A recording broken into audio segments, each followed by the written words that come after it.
Matatakam ka talaga pag mga ganitong lutuin at meriendahin, ano, yan, suman yan, with a twist, yung suman na yan. Hindi yan balinghoy o kamuting kahoy. Iyan ay kamuting bagi. Nilagyan nga namin ng buko. Yan ang giniling at ginadgad na kamuting kahoy, ginadgad na saging na saba with buko nga po talaga yan. Ang sabaw nga na pala ng buko na yan, inilagay ko sa ref para maging buko juice. Ayan ang ating flour. Yung flour na yan is malagkit. Ihinalo ko na nga yung ginadgad na kamote, yung ating saging, ginadgad na saging, tapos nilagyan ko nga pala yan ng asukal.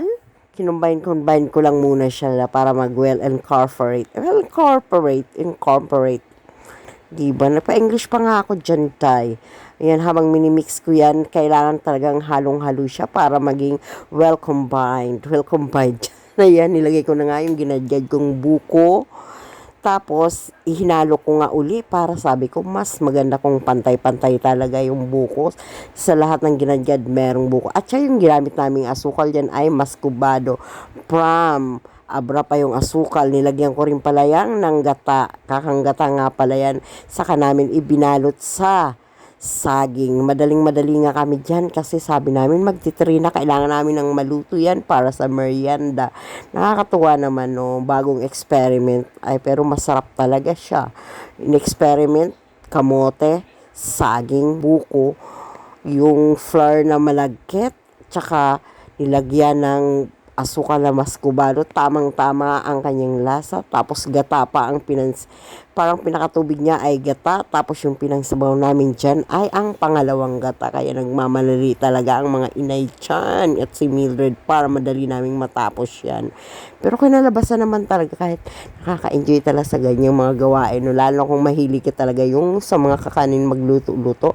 Ewan ko nga ba, nagmana yata ako sa nanay na mahilig magluto ng mga ganito kahit matrabaho pero masaya.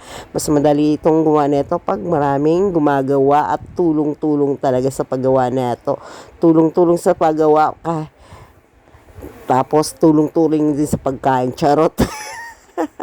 Ayan nga, talagang pinapunasan namin na maigi yung dahon ng saging kasi alam mo naman, pag kailangan na malinis talaga yung pambalot natin dyan para maging worth it talaga yung ating mga ginawang suman. Para yan sa mga gustong-gusto ng mga ganyang kakanin. Ayan, isinalansa na nga namin ni nanay yan dyan sa kaserola.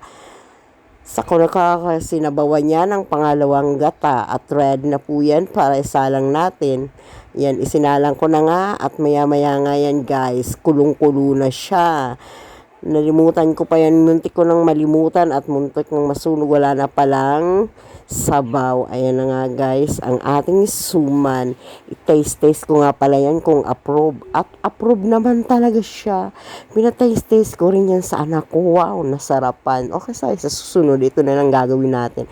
Maganda kasi siya, mas malambot siya kaysa dun sa kamuting balinghoy. Thank you guys for watching. Please